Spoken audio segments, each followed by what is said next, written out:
Yeah, I'll react to that, sure. Oh boy. I could just do a video on giving you my thoughts about this. Okay. So, guys, when did Rome fall? Anyone? I would argue it fell when Rome collapsed or when Rome split. This isn't really even what the video is about. It's about why it split. So, forget it. My name's Connor. If you're new, original link to the video from History Matters, top of the description. Great channel. Let's go. Why was Rome split in two? Events in the history of one of the most famous events in the history of the Roman Empire is its division into two at the end of the 4th century, which marked the end of the ancient empire being governed as a single political entity, as it had been for much of its history. But given that so many emperors before this had headed... Hold on. So my thoughts on why Rome split in two, I'm no expert, but it seems like it was a sort of protective measure for Rome to exist at all. And so it moved to the more secure eastern... It didn't move. It cut itself in two, making the more secure eastern part as not having to deal with the entirety of the Roman Empire. And so that's what it seemed to be. It seemed like if Rome was going to survive at all, it had to split in two to not have to worry about the whole thing. Does that make sense? The government entity, as it had been for much of its history. But given that so many emperors before this had headed the government all on their own, it raises the question, why was the empire permanently divided in 395, and why was there no attempt to reunite it? So, before continuing, it's important to note that whilst the two halves of the empire were around separately... Whoa, wait, hold on. There were attempts to reunite it. Justinian and Belisarius and Theodora. So, before continuing, it's important to note that whilst the two halves of the empire were around separately, with separate courts, emperors and economies, nobody at the time considered them to be two distinct empires. This might sound strange, but this had happened in Rome before, notably under Diocletian or the sons of Constantine I. However, unlike those times, the empire would remain divided until the fall of Rome in the west and later Justinian's reconquests. Anyway, in the 4th century, Rome wasn't having the best time. Invasions across the frontiers, religious strife within the empire, civil war and conflict with Persia stretched the Roman state. The century sometimes saw... In the 4th century, Rome wasn't having the best time. Invasions across the frontiers, religious strife within the empire, civil war and conflict with Persia stretched... Conflict with Persia, civil war, strife across the empire. Invasions across the frontier. Welcome to Rome. Kindly go away. Is religious... Laws on religion. Arianism is the best. Not really even sure what Arianism is. Pagan sacrifice is dumb. I will continue my predecessors' policies of being mean to the Jews. Best wishes, Constantius II. Okay.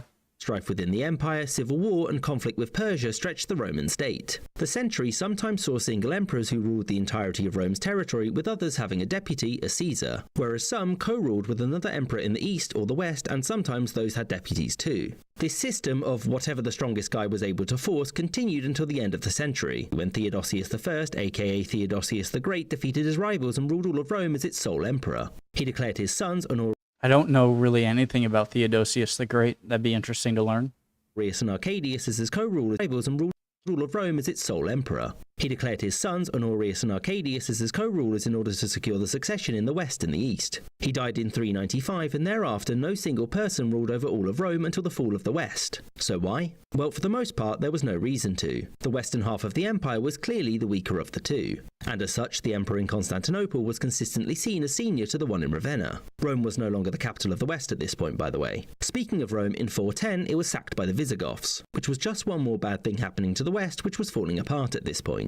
Now, the Eastern Emperor did interfere in the running of the western half at various points, appointing emperors and sending troops to repel invasions and retake some lost territory. But no Eastern Emperor made any claim to the running of the West, and there were two main reasons for this. The first was that none of them wanted to take over that mess. The western half of the empire had a weaker economy, more enemies both within and without, as well as much greater levels of corruption. The Eastern emperors didn't want to see it fail, but running what looked like a lost cause would only weaken their own position. Emperors that kept losing battles often found themselves challenged, and so better to just supply men and hope for the best. The second reason was that the Eastern Empire had its own problems too. The Ostrogoths, the Huns and the Persians all continued to threaten Constantinople, and stabilising its own borders was the most important task. Running this half of the empire was... It seems like the Huns were the main cause of the fall of the West, in that they seem to correlate with a time where a lot of people who were considered as like outside of Rome and kind of their enemies faced a bigger enemy in the Huns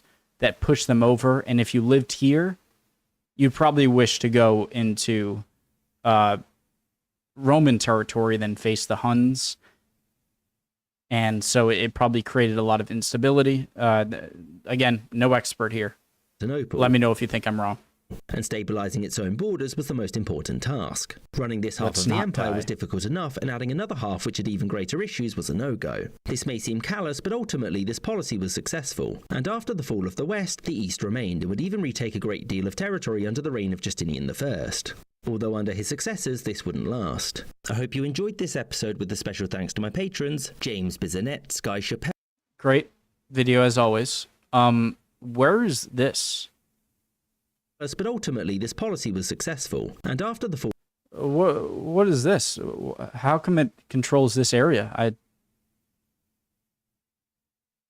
anyone know? Yeah, so I have watched a few videos on this era and when the Roman Empire fell, and the main theme seemed to be they faced not a double invasion. The Huns were coming over, pushing people in, which might have made it unstable. I don't know a lot of the other reasons of strife in these areas, in Gaul and whatnot, that might have contributed to it.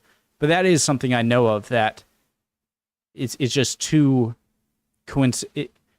it's too much to consider a coincidence that that's when it happened. So a lot of what was going on in Central Asia at the time would probably answer a lot as to why the Huns were coming in, you know? The fall of the West. Interesting video. I know these are very short videos, but I like looking at little snippets of history. Sometimes it helps me get further in, right? Sometimes when I'm learning something in a super long, detailed video, it can be overwhelming, and then I never learn anything. So I love these style of videos to watch every now and then. History Matters, great channel. Love y'all. Hope you're all doing well. Would appreciate any comments down below, especially your reasoning as to when Rome truly fell and why you think it might have split. So love y'all. See you next time.